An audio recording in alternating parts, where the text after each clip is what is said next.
Halo guys, jadi hari ini aku sama Harista gabut nunggu buka puasa karena kita lagi iftar. Dan hari ini kita akan ngobrol beberapa hal seputar hubungan di quarter life crisis mungkin ya. Menurut kamu di hubungan umur segini, kita kan udah masa-masa dimana kita harus menikah ya. Dan apa sih yang menurut kamu harus dipersiapkan sebelum nikah?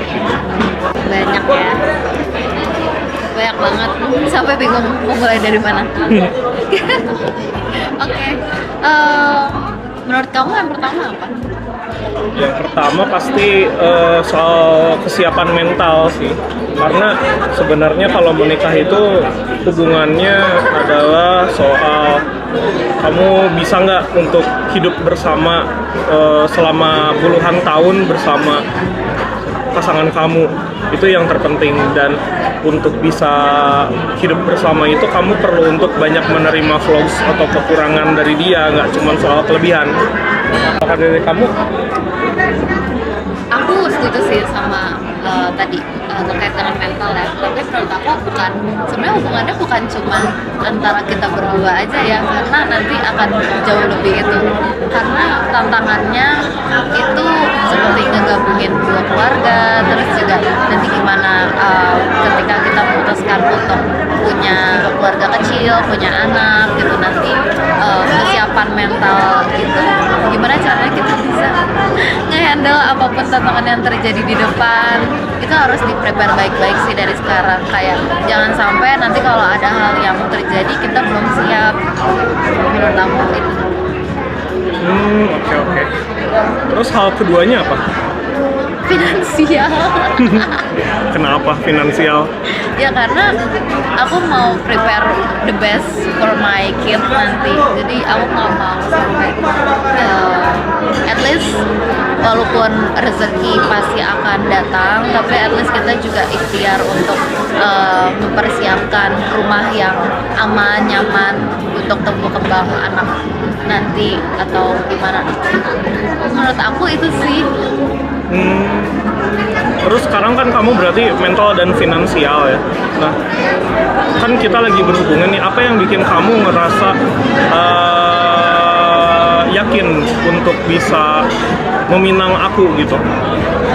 Ya apa maksudnya? Apa ya? Maksudnya Apa yang yang kamu butuhkan dari yang kamu butuhkan untuk ada di sosok pasangan gitu. Apa yang aku butuhkan dari sosok pasangan? Sebenarnya yang terpenting dari pasangan tuh bisa menerima lebih kurangnya sama bisa kolaborasi bareng sih. Kalau untuk nikah ya, gimana caranya ideologi aku, nilai aku sama nilai kamu bisa sweet each other gitu. Jangan sampai kayak nilai aku jadi degrading gara-gara harus berpasangan dengan kamu, dan begitupun kamu gitu. Nilai-nilai kamu sebelum berpasangan sama saat udah berpasangan jangan sampai itu jadi berubah. Kalau bisa malah justru kita bisa berkolaborasi meleburkan dua hal itu, jadi kita bisa kerjasama yang baik, bikin keluarga yang kita impikan, yang dicita-citakan. Tapi itu sih. Kalau menurut kamu apa yang penting? Yang penting adalah kamu dan aku banyak sepakat terhadap banyak hal sebenarnya, karena kita bisa berada di we are from different background, tapi yang terpenting adalah kamu bisa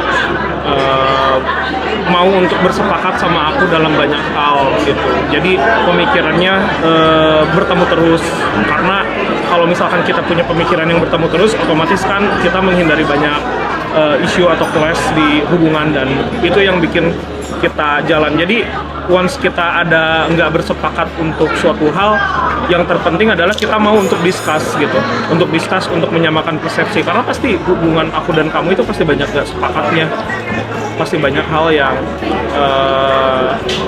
nggak sesuai gitu. Karena kan emang kita from different background dan kayak beda apa yang kita alami juga sebelum-sebelumnya. Jadi sebenarnya menurut aku bisa buat jadi saling punya insight baru gitu untuk dilakukan sama-sama dan bersepakat. Aku setuju sih. Oke.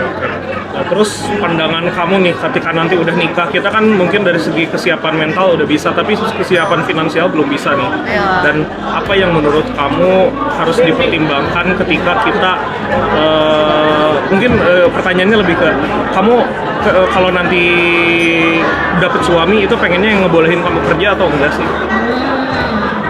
Menarik, good question.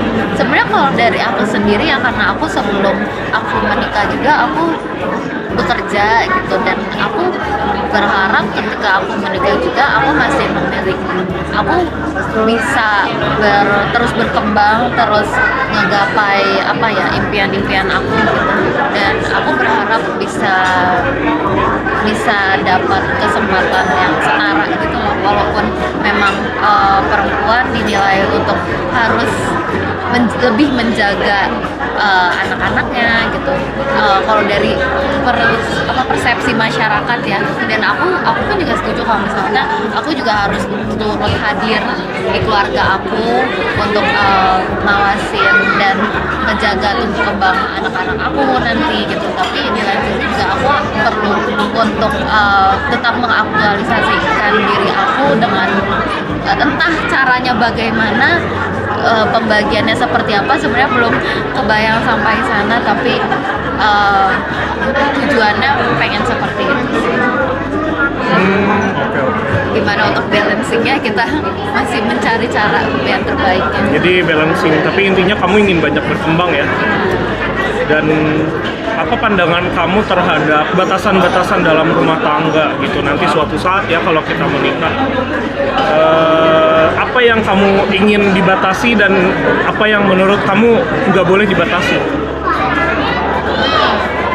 Dibatasinya nih dalam bentuk apa? Ya banyak hal, kayak misalkan mungkin orang-orang banyak lihat aku punya banyak teman wanita gitu.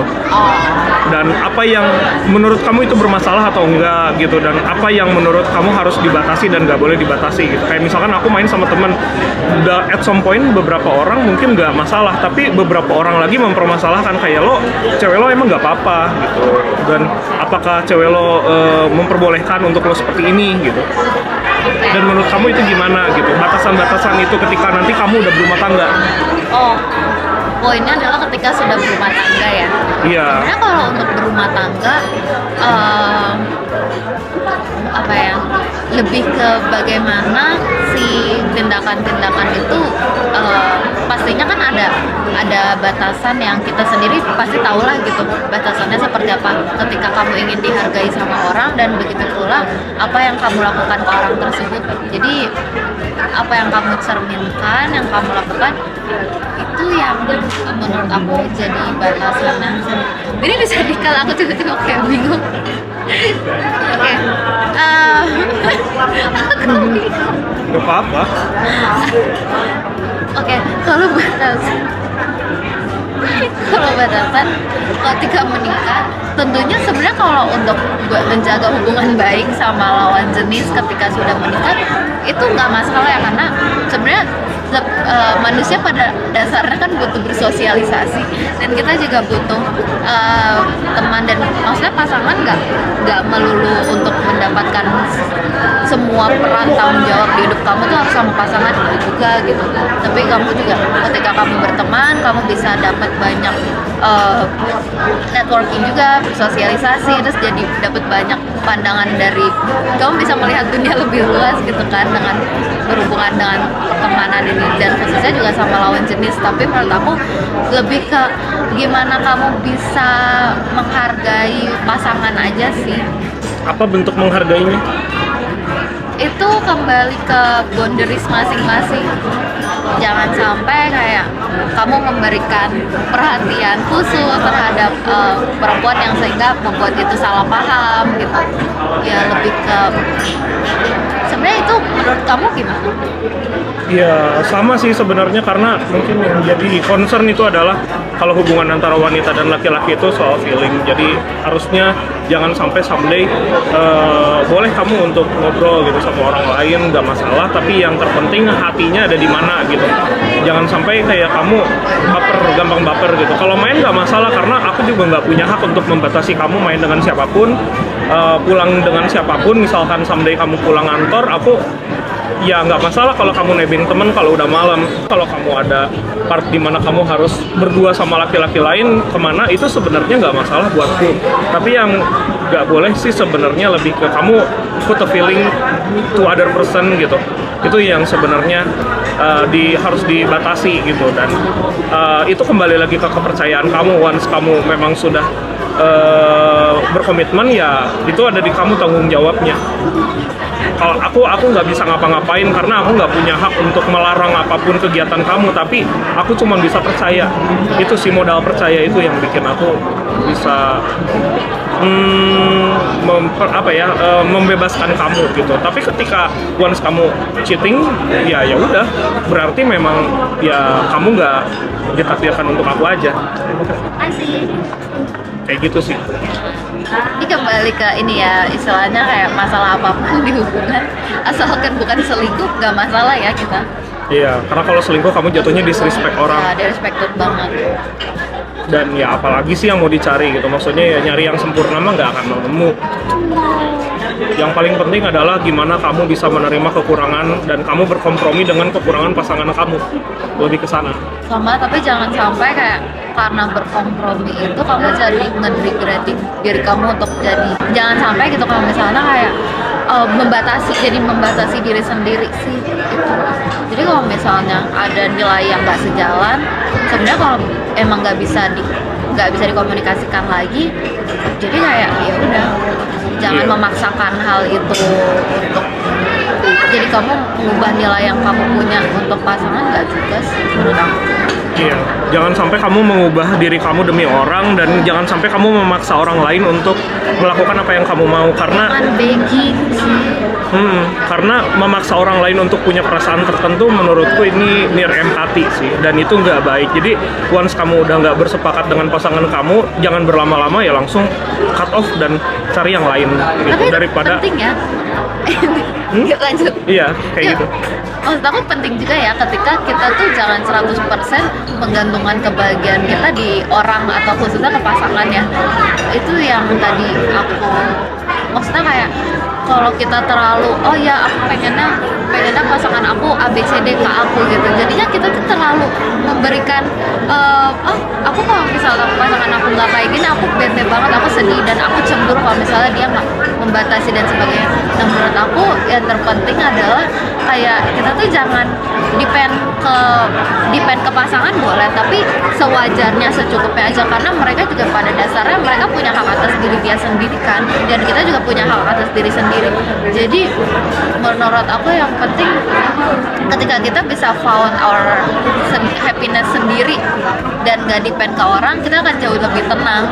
Jadi perasaan cemburu walaupun iya gitu, asalkan cemburunya jangan sampai yang beneran selingkuh ya. Tapi kalau misalnya kayak cemburu kecil atau kayak hang out sama pasangan lawan jenis banyak ya, itu kembali ke bagaimana kamu bersikap aja sih. Iya, responsible ya, seenggaknya kalau misalkan cemburu kecil ya solusinya kan gampang, tenangin aja gitu. Sebenarnya ya dari kita juga kan nggak akan bisa nahan untuk adanya rasa cemburu itu, tapi at least kita bisa mengkomunikasikan supaya kita bisa nge-proving ke pasangan kita kalau nggak terjadi apapun, dan aku pasti akan choose you over and over gitu, kayak gitu.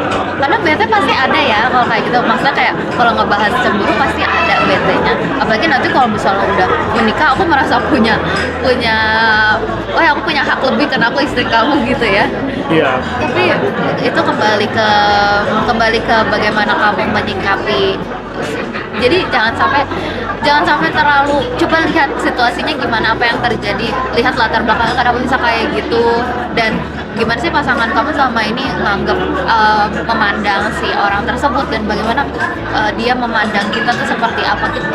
Menurut aku sih kita sudah bisa cukup menilai sih bagaimana pasangan kita. Kalau misalnya orang itu kelihatan muda goyah, pasti kita juga akan tahu, dan kita bakal sangat takut gitu, gimana sih nanti kalau dia ABCD gitu, gimana ya kalau dia nggak balik lagi ke aku. Tapi please jangan begging someone to stay juga. Jadi menurut aku penting banget buat aku atau kamu punya kebahagiaannya masing-masing dan gak depend each other. Jadi segitu dulu untuk obrolan hari ini.